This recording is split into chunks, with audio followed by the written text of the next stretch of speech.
Dear students, today we are going to learn the chapter number 7, that is metal and non-metals. So, all the objects or materials in the world are made up from the elements, compounds or their mixtures. So, they are classified into three general types, okay, which are known as metals, second is non-metals and third is metalloids. Now first see what are metals. So metals are shiny and they are the good conductors of the heat and electricity. Metals can be shaped without breaking, and malleability is the ability to be bent or flattened or hammered without breaking. And ductility is the ability to be pulled into thin wires without breaking. So gold, silver, iron, copper. So gold, silver, iron, copper and aluminium, magnesium, calcium, sodium, platinum, they are few examples of metals.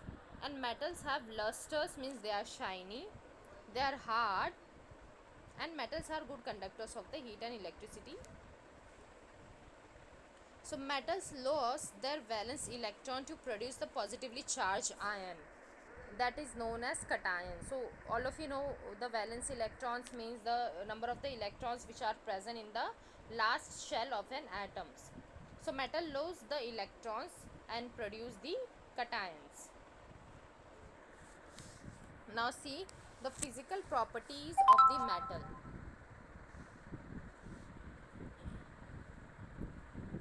So first is uh, they are ductile.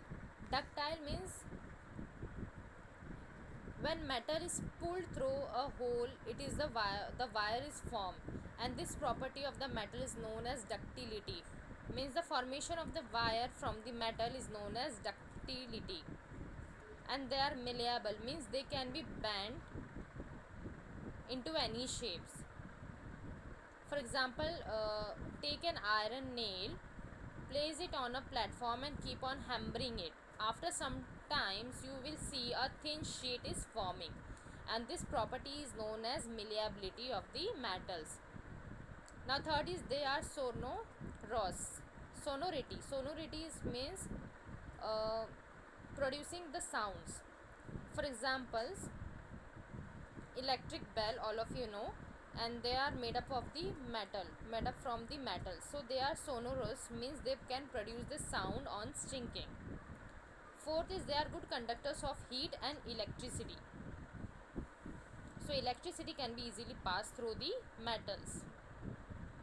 So good conductors of the electricity, for example silver, copper and the aluminium, these metals are the best conductors of the heat and electricity. They are generally solid except the mercury, which is a liquid. So under the ordinary temperature, metal stayed in the solid state. But metals like mercury and gallium are exceptions, which are in the liquid state even at the room temperature also. So all of you have seen the thermometer which containing the mercury in it. So mercury is in the form of the liquid, means mercury is in the form of liquid at the room temperature also, and other metals at the room temperature they are solid in state. And they point number 6, they have high density except sodium and potassium. So metals having high density, sodium, potassium and the lithium having low density. They have density lower than that of the water. Seventh is metals are hard, strong except sodium and potassium. So generally metals are very hard, they are not soft. Except the sodium and the potassium, they are soft and they can easily be cut by the knife. Metals, third point, 8 point is they are lustrous, means they are shiny in nature. For example, take copper vessel at your home, scrub them with the lemon and rinse it with the water. Observe the luster before and after cleaning. Light gets reflected from the cleaned or freshly cut surface of the metal and the metal looks lustrous, means they are shiny in texture. Now next is chemical property of metals. So metals having so chemical properties of the metals includes the electronic configuration. Next is the formation of ion. Third is a reaction with oxygen and reaction with acid and reaction with water.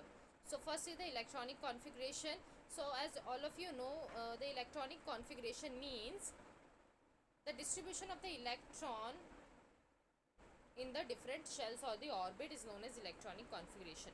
So majority of the metals have up to 3 electrons in their outermost orbit, means majority of the metals having 3 valence electrons. So see in the table, sodium is having 11 electrons, so electronic configuration is 281. Magnesium is having 12, so electronic configuration is 282. Aluminium is having 13 electrons in it, now atoms in it, so 283.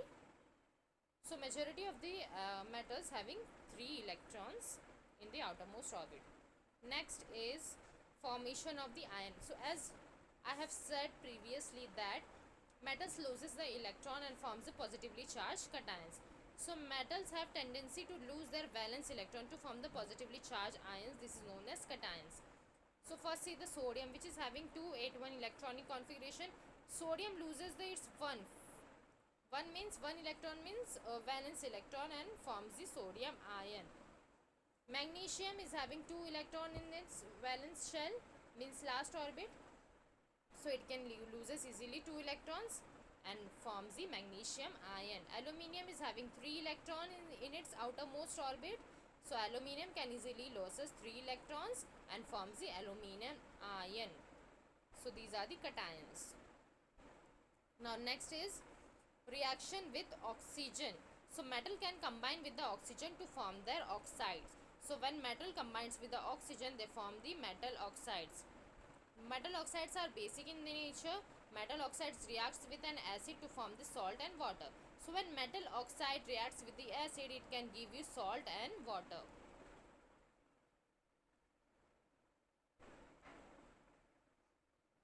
Now next chemical property of the metal is reaction with acid. So metals can react with the dilute acid, they form the salt plus hydrogen gas. But metal oxide when reacts with the acid, they forms salt and water. Here only metal reacts with the dilute acid, they form the salt and hydrogen gas.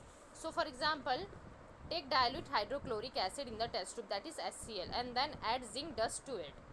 Take a glowing splinter near the mouth of the tube. Observe the glowing splinter. You will notice some sound which is coming out from it. So most of the metals reacts with the dilute acid to form the metal salts, while hydrogen gas is also releasing out from the metal. Now next is reaction with water. So most of the metal do not show any reactions or fast reaction with the cold water. But some metals like sodium and potassium reacts with the cold water to produce their hydroxides and they release hydrogen gas. Magnesium metals also require steam to give similar reaction. So these are the physical and the chemical properties of the metal. Now we will see what are non-metals and the physical and chemical properties of non-metals. So see what are non-metals.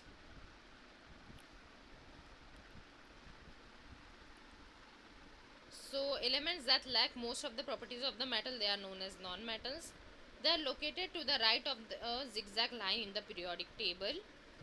Very common elements they are and extremely important to all living organism present on the earth. So carbon, sulfur, oxygen, phosphorus are the few non-metals. And generally non-metals are brittle and non-lustrous. Non-lustrous means they are not shiny in nature. Now see the physical property of the non-metal. So they are soft. Okay, so except the diamonds. Diamonds are hard in nature. Now next is brittle, means they can break easily. For example, take coal.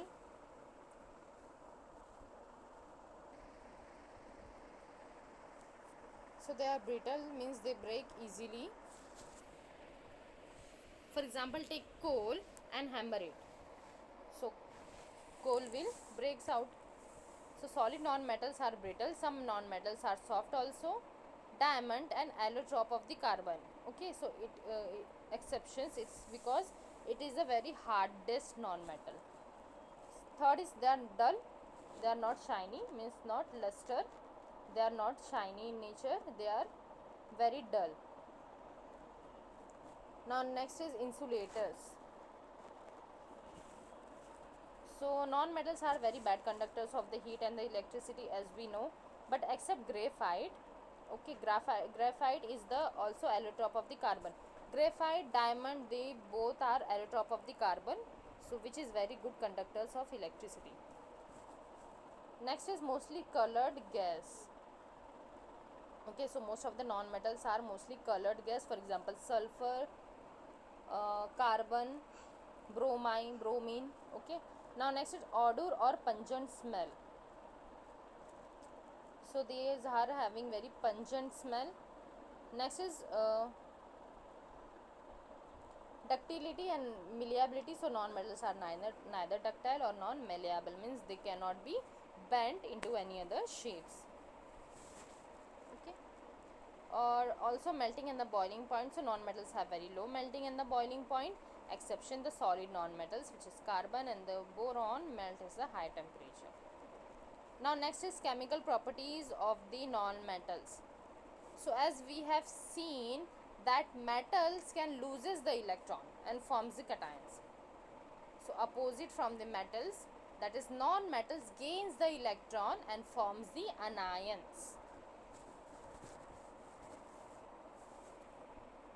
See these chemical properties of the non-metals.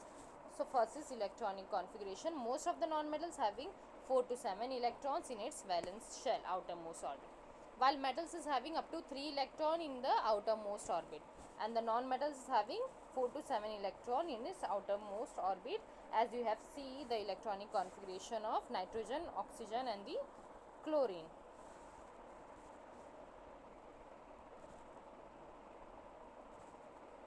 Now next is formation of ions. So as I told you that metals loses the electron and forms the cations, while non-metals gains the electron and forms the anions. So non-metals have the tendency to accept the electron in its valence shell to form negatively charged ion, and these are known as anions. So first see the chlorine, which is having electronic configuration 287. That means for gaining stability, that is 288 electronic configuration, one electron is required.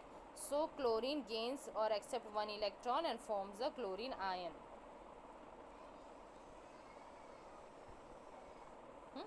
Now next is oxygen. Oxygen is having 6 electronic configuration. So to attain stability, that is 2,8, it requires 2 electrons. So that's why oxygen gains the 2 electron and forms the oxygen anion.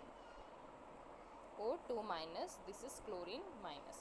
Now next is nitrogen, which is having 2 and 5 electrons in its 5 electron in its valence shell. That means it requires 3 electron to attain this stability, that is 2,8 electronic configuration. So nitrogen gains the 3 electron and forms the nitrogen anion, that is N3 minus. Now next is reaction with oxygen. So non-metals can combine with the oxygen to form their oxides. Non-metal plus oxygen, they are form non-metal oxides. Similarly as that of the metals also combine with the oxygen and forms the metal oxides. So oxides of the non-metals are acidic in the nature, while the oxides of the metals are basic in the nature. They reacts with the bases to form the soluble salt and water. So see, carbon when reacts with the oxygen, it forms the carbon dioxide. This carbon dioxide reacts with NaOH, forms the sodium carbonate and water. So the oxides of the non-metals reacts with the water to form an acid. This is when carbon dioxide reacts with the water, it forms H2CO3, carbonic acid. Next is sulfur dioxide, when reacts with the water, it forms the sulfurous acid. Next is SO3, when reacts with the water, it forms the sulfuric acid, H2SO4.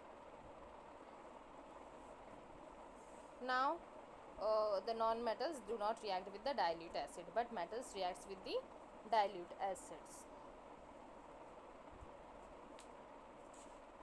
Okay, so that's all for this lecture. Now next we will see what are noble metals and uses of the noble metals and purity of the gold, what is corrosion and what is known as alloy. This point will be covered in the next lecture, next video.